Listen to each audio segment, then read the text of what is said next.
Target with PS Parihar channel में आपका स्वागत है। आइए शुरू करते हैं और देख लेते हैं कि आज के समाचार पत्रों में विद्यार्थी जीवन से संबंधित कौन सी सूचनाएं हैं। तो वीडियो को जल्दी से लाइक कर दें, शेयर कर दें। जिन छात्रों ने चैनल को अभी भी सब्सक्राइब न किया हो तो जल्दी से सब्सक्राइब कर लें ताकि आप लोगों को इसी प्रकार की ऑथेंटिक अपडेट से सबसे पहले मिलती रहे। सबसे पहले एक सूचना है उन विद्यार्थियों के लिए जो विद्यार्थी उत्तर प्रदेश दरोगा भर्ती की तैयारी कर रहे हैं। वे सभी अभ्यर्थी राजीव पब्लिकेशन की इस बेस्ट बुक को ले सकते हैं जिसे आप लोग यहाँ पर देख रहे हैं। काफी चर्चा में है ये बुक, काफी अच्छी पुस्तक है ये।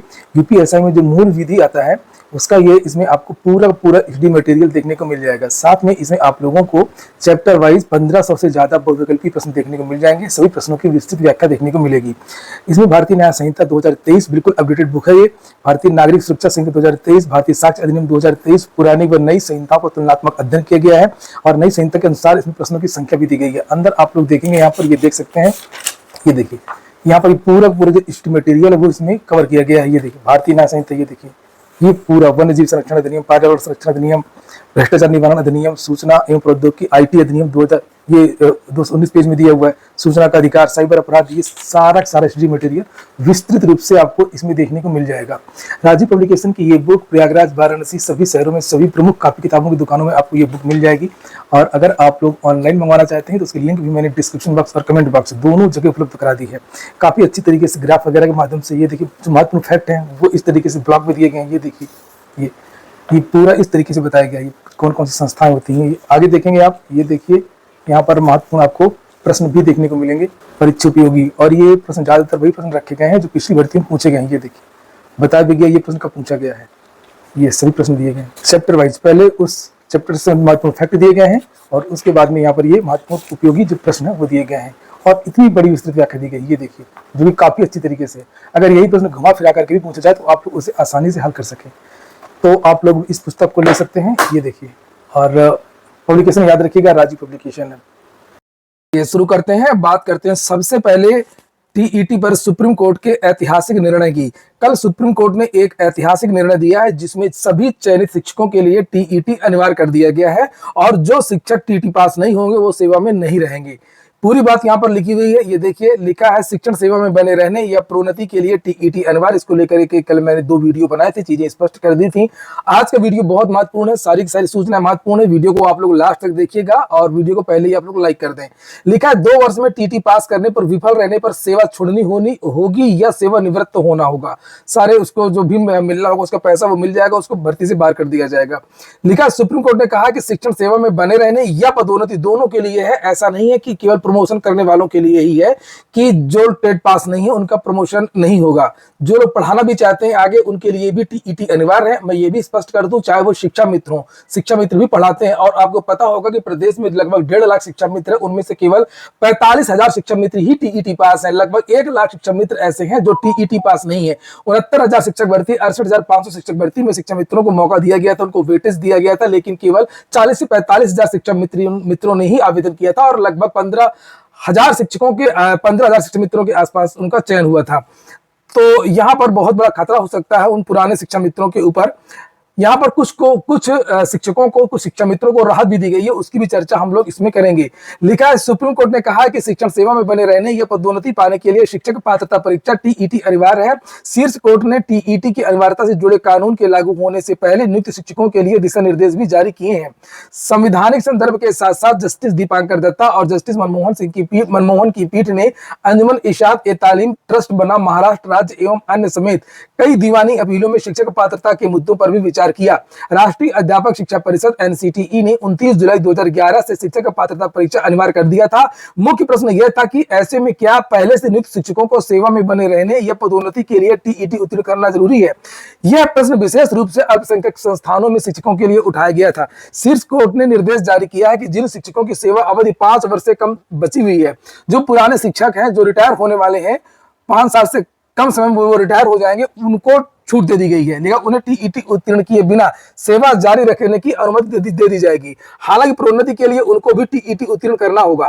पीठ ने यह भी कहा कि अधिनियम लागू होने से पूर्व भर्ती सेवारत शिक्षक जिनकी सेवानिवृत्ति में 5 वर्ष से अधिक का समय बचा है, जो 30 साल पहले, 25 साल पहले जो जिनकी नियुक्ति हुई है, उन सभी शिक्षकों को टीईटी करना अनिवार्य है। और अगर उनको 2 साल का मौका दिया जाता है, 2 साल के अंदर अगर टीईटी पास नहीं हो पाते हैं तो फिर उनको सेवा छोड़नी होगी या अनिवार्य रूप से उनको सेवानिवृत्त होना होगा, सेवांत लाभ का भुगतान करना होगा, जो भी उनका इंक्रीमेंट होगा या जो भी उनका पैसा होगा वो उनको मिल जाएगा। तो ये बहुत बड़ा और ऐतिहासिक फैसला है। निश्चित रूप से बहुत सारे जो चयनित शिक्षक, पुराने शिक्षक हैं, वो इससे प्रभावित होंगे।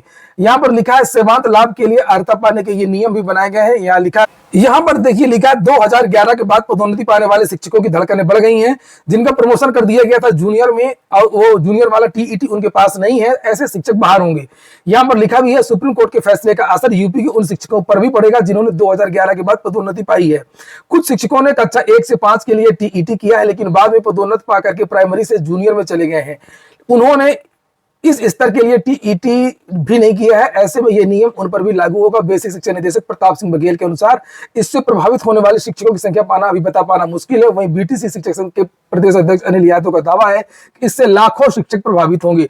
और ऐसे भी शिक्षक हैं जिनको प्राइमरी वाला टीईटी भी पास नहीं है और उनका प्रमोशन जूनियर में कर दिया गया है। तो इनके लिए यही है कि ये दोनों क्वालिफाई के दोनों टीटी के लिए आवेदन करें।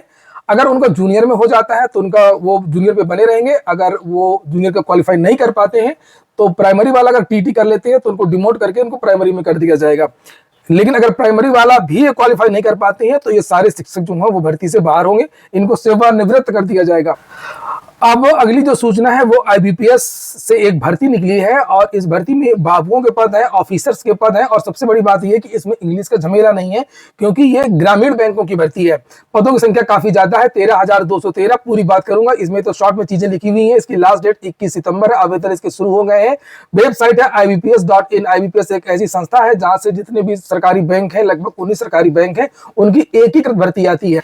ये नोटिफिकेशन है, नोटिफिकेशन मैं अपने टेलीग्राम चैनल पर डाल दूंगा, आप लोग जाकर के वहां पर भी देख सकते हैं। और यहाँ पर लिखा हुआ है कि officer scale first, second, third, ये देखिए ग्रुप ए के पद है, ग्रुप बी के भी पद है, ऑफिस असिस्टेंट मल्टीपर्पज, ये देखिए यहाँ पर लिखा हुआ है। और नीचे इसके आवेदन जो है वो 1 सितंबर से शुरू हो गए और 21 सितंबर इसकी लास्ट डेट है। पूरे का पूरा प्रोग्राम यहाँ पर दे दिया गया है कि आपका जो पीईटी एग्जाम होगा, प्रीलिम्स एग्जाम होगा वो कब होगा, आपका जो मेंस एग्जाम होगा वो कब होगा। देख लीजिए किस कैटेगरी के कितने पद हैं। उसके बाद में सूचनाएं और भी बहुत सारी महत्वपूर्ण सूचनाएं, उनको आगे देखेंगे हम लोग। ये ऑफिस असिस्टेंट मल्टीपर्पज, यहाँ पर ये पद है 7,972 पदों पर ये भर्ती है। ऑफिसर स्केल असिस्टेंट मैनेजर के 3,907 पद है। बैंक पीओ के ऑफिसर स्केल सेकंड समान बैंकिंग ऑफिसर के 854 पद हैं। ऑफिसर स्केल सेकंड सूचना प्रौद्योगिकी ऑफिसर के 87 पद हैं। ऑफिसर स्केल चार्टेड अकाउंटेंट के 69 पद हैं और ऑफिसर स्केल लॉ ऑफिसर के 48 पद हैं। ऑफिसर स्केल सेकंड कोषाध्यक्ष के 16 पद हैं। ऑफिसर स्केल मार्केटिंग इंस्पेक्टर के 15 पद हैं। ऑफिसर स्केल थर्ड कृषि ऑफिसर के 50 पद हैं। Officer scale second senior manager के 199 पद। टोटल पद 13,217 हैं। शैक्षणिक योग्यता की अगर हम लोग बात करें तो ऑफिस असिस्टेंट के लिए अगर आप स्नातक पास हैं तो आवेदन कर सकते हैं। यही योग्यता आपके असिस्टेंट मैनेजर की भी है। मान्यता प्राप्त यूनिवर्सिटी से आप अगर ग्रेजुएट हैं तो आवेदन कर सकते हैं। और ऑफिसर स्केल सेकंड के लिए 50% होना चाहिए ग्रेजुएशन की डिग्री में। Officer scale information technology officer के लिए इलेक्ट्रॉनिक्स कम्युनिकेशन या कंप्यूटर साइंस इंफॉर्मेशन टेक्नोलॉजी में कम से कम 50% अंकों के साथ में बैचलर की डिग्री होनी चाहिए। इसका प्रीलिम्स एग्जामिनेशन देख लीजिए, जो प्रीलिम्स होगा उसमें क्या पूछा जाएगा। तो यहाँ पर सभी के बारे में जानकारी दी गई है। जैसे आप लोग देख सकते हैं ऑफिस असिस्टेंट के लिए जो प्रीलिम्स होगा, प्रीलिम्स और मेंस इसमें दो है। तो इसमें प्रीलिम्स में केवल रीजनिंग और न्यूमेरिकल एबिलिटी के 80 क्वेश्चन पूछे जाएंगे, 40-40। ये पेपर आपका ऑनलाइन होगा। इसी तरीके से आपका ऑफिसर स्केल फर्स्ट के लिए भी पेपर है, ये देख सकते हैं। और उसके बाद में ये मेंस के बारे में जानकारी दी गई है। तो मेंस का देख लीजिए आप लोग ऑफिस असिस्टेंट का, तो जो मेंस होगा उसमें reasoning, computer knowledge, general awareness, ये देखिए। और हिंदी या इंग्लिश में एक लेना है। अगर इंग्लिश नहीं आती तो आप हिंदी ले सकते हैं, अगर हिंदी नहीं आती है तो इंग्लिश ले सकते हैं। और न्यूमेरिकल एबिलिटी 200 क्वेश्चन पूछे जाएंगे, 200 नंबर और 2 घंटे का समय आपको मिलेगा टोटल। इसी तरीके से और भी नीचे दिया गया ऑफिसर स्केल वगैरह के बारे में, मेंस के बारे में। तो ये जो नोटिफिकेशन है टेलीग्राम चैनल पर डाल दूंगा, आप लोग देख लीजिएगा। अगर इंटरेस्टेड हो तो आप लोग आवेदन कर सकते हैं। अगली सूचना है यूपीपीएससी के घोटाले की। लिखा है सीबीआई ने एपीएस भर्ती में गलत ढंग से चयनितों को चिन्हित कर लिया है और कंप्यूटर प्रमाण पत्रों के फर्जी कूट रचित होने का दावा कर चयन प्रक्रिया पर उठाए गंभीर सवाल। कल मीटिंग थी जिसमें सीबीआई के अधिकारी, लोक सेवा आयोग के अधिकारी, शासन के अधिकारी थे। लिखा है अब अगले सप्ताह इस पर बैठक होगी। नीचे यहाँ पर अपर निजी सचिव 2010 में गलत तरीके से चयनित अभ्यर्थियों को सीबीआई ने चिन्हित कर लिया है। सीबीआई ने उत्तर प्रदेश लोक सेवा आयोग को पत्र जारी करके बताया है कि नियमों को दरकिनार कर किस तरीके से इनका चयन किया गया। सीबीआई मुख्यालय के DIG anti corruption doctor Nitin Deep Balgan की ओर से जारी पत्र में एपीएस 2010 के तहत हिंदी आशु लेखन में 5 से 8% त्रुटियों वाले अभ्यर्थियों को उत्तीर्ण करने की अनियमितता के अलावा और भी कई गड़बड़ियों का खुलासा किया गया है। इन लोगों ने फर्जी प्रमाण पत्र बनवाए थे, ये सबसे बड़ा खुलासा है। लिखा हुआ है कि निर्धारित तिथि बीतने के बाद बैक डेट से इन्होंने कंप्यूटर का प्रमाण पत्र नियम विरुद्ध तरीके से स्वीकार कर लिया आयोग ने और उनका चयन भी कर लिया। पत्र में यह आरोप भी लगाए गए हैं कि चयनित अभ्यर्थी विपिन कुमार, अभिषेक अवस्थी, मोनिका चौधरी, शिवी त्रिपाठी के कंप्यूटर प्रमाण पत्र संबंधित संस्थाओं ने जारी नहीं किए हैं। यह फर्जी और कूटरचित है। दिव्यांग और स्वतंत्रता संग्राम सेनानी कोटे के 3 अभ्यर्थियों प्रभात यादव, श्याम शुक्ला व संजीव गौतम की श्रेणी को बदल करके उनके स्थान पर कम अंक पाने वाले अभ्यर्थियों को चयन किया गया। अभ्यर्थी मृदुला भट्ट, प्रमोद कुमार, अभिलाषा सिंह और आलोक कुमार के चयन अमान्य कंप्यूटर प्रमाण पत्रों के आधार पर किए जाने की बात सामने आई है। ऐसे बहुत सारे खुलासे हुए हैं और लिखा है कि आयोग के अफसरों की भूमिका संदिग्ध रही है इन सभी में। और नीचे लिखा है सीबीआई ने जांच के हवाले से यह भी दावा किया है कि हिंदी आशुलेखन व हिंदी टाइपिंग की उत्तर पुस्तिकाओं के मूल्यांकन और स्क्रूटनी के दौरान कई अभ्यर्थियों के अंकों के साथ में छेड़छाड़ भी की गई है। योग्य अभ्यर्थियों को मेरिट से बाहर कर दिया गया और उनकी जगह अयोग्य अभ्यर्थियों का चयन कर लिया गया। प्रतियोगी छात्र संघर्ष समिति के मीडिया प्रभारी प्रशांत पांडे का कहना है कि सीबीआई के पत्र से एपीएस भर्ती में हुए भ्रष्टाचार का खुलासा हो गया है। एपीएस भर्ती के साथ पीसीएस और आयोग की कुछ अन्य परीक्षाओं में भी धांधली के सबूत मिले हैं। प्रशांत ने सरकार से मांग की है कि जांच को समयबद्ध तरीके से अविलंब पूर्ण करने में सहयोग करके दोषियों को दंडित किया जाए। पीईटी के एडमिट कार्ड जारी कर दिए गए हैं, उसको लेकर के भी सूचनाएं दी गई हैं। यूपीपीएससी ओटीआर के बारे में जानकारी दी गई है कि आवेदन की लास्ट डेट एलटी की चूंकि निकल चुकी है, इसलिए अब ओटीआर की जो रफ्तार है वो धीमी पड़ गई है। एलटी ग्रेड शिक्षक भर्ती के लिए आवेदन की प्रक्रिया पूरी होते ही वन टाइम रजिस्ट्रेशन की रफ्तार भी धीमी हो गई है। आवेदन की प्रक्रिया के दौरान प्रतिदिन 30 से 50 हजार अभ्यर्थियों को ओटीआर नंबर जारी किए जा रहे थे। यह संख्या घट करके अब प्रतिदिन 1 से 1.5 हजार रह गई है। तो अभी ये डाटा बताया नहीं लोगों ने क्लियर कि एलटी के लिए कितने लोगों ने आवेदन किया है टोटल, और ये कहा गया है कि 11 अनुमान है कि 11 लाख विद्यार्थियों ने आवेदन किया हुआ, चूंकि 10 लाख से ज्यादा ओटीआर हुए हैं इस बीच।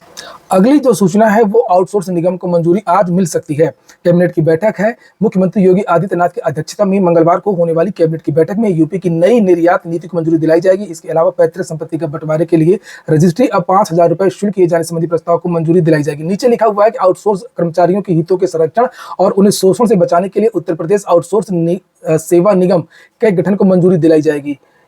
मतलब ये है कि अगर आउटसोर्स निगम बन जाएगा तो जितने भी संविदा कर्मी हैं जिनकी नियुक्ति होती है वो ये निगम उनकी भर्ती करेगा और उनको कम से कम मिनिमम मानदेय मिलेगा। और ये कहा गया है कि लगभग 18,000 कम से कम तो मिलेगा ही मिलेगा। चूंकि जो संविदा की भर्ती होती थी बताया जाता था कि उनका शोषण होता था, उनको जितना कहा जाता था उतना मानदेय नहीं मिलता था, और जब उनको 11 महीने के बाद रिन्यूअल किया जाता था तब उनसे बहुत सारे पैसे मांगे जाते थे, नहीं तो सेवा से हटा दिया जाता था। और अन्य लाभ भी अब मिलेंगे इस निगम से। बीपीएससी 11वीं की प्रारंभिक परीक्षा में तय समय पर होगी 13 सितंबर को, उसको लेकर कल नोटिस जारी की गई है। बिहार में 10,000 से अधिक नर्सों की नियुक्ति होगी, उसको लेकर के भी जानकारी दी गई है। लास्ट में एक और सूचना है टीजीटी और पीजीटी की। यहाँ पर ये हालांकि मैंने कल आपको जानकारी दी थी, इसको लेकर के विद्यार्थी मांग कर रहे हैं कि प्राविधिक कला को फिर से शामिल किया जाए। टीजीटी भर्ती में प्राविधिक कला अभ्यर्थियों ने मांगा अवसर, और नीचे लिखा है प्रदेश में एडेड माध्यमिक विद्यालयों में प्रशिक्षित स्नातक शिक्षक टीजीटी श्रेणी के रिक्त पदों का अधियाचन लेने के लिए जहां उत्तर प्रदेश शिक्षा सेवा चयन आयोग अधियाचन पोर्टल को अंतिम रूप देने में जुटा है, वहीं माध्यमिक शिक्षा निदेशालय रिक्त पदों का विवरण जुटा रहा है। ऐसे में संभावित नई भर्ती को देखते हुए प्राविधिक कला विषय से स्नातक बिना बीएड वाले भर्ती नई नियमावली को लेकर के चिंतित हो गए हैं, जिसमें प्राविधिक कला विषय से स्नातक प्रतियोगियों के लिए भी बीएड को अनिवार्य किया गया है। अचानक बीएड आवश्यक किए जाने से चिंतित प्रतियोगियों ने नई नियमावली से होने वाली पहली भर्ती में बिना बीएड वाले प्राविधिक कला से स्नातक विद्यार्थियों को भी अवसर देने की मांग की है। टीजीटी भर्ती में इसके पूर्व भी प्राविधिक कला विषय से स्नातक प्रतियोगियों के लिए बीएड अनिवार्य नहीं था। अब नई नियमावली में बीएड अनिवार्य किए जाने से प्राविधिक कला के करीब 50,000 अभ्यर्थी प्रक्रिया में सम्मिलित नहीं हो पाएंगे। प्रतियोगी छात्र प्रतिनिधिमंडल के शीतला प्रसाद ओझा ने कहा कि बीएड अचानक अनिवार्य किया गया है और यदि प्राविधिक कला के अभ्यर्थियों को पूर्व में जानकारी दी गई होती तो वे प्रशिक्षण प्राप्त कर लेते। ये हो गया आज का वीडियो। पूरा वीडियो सुनने के लिए बहुत बहुत धन्यवाद।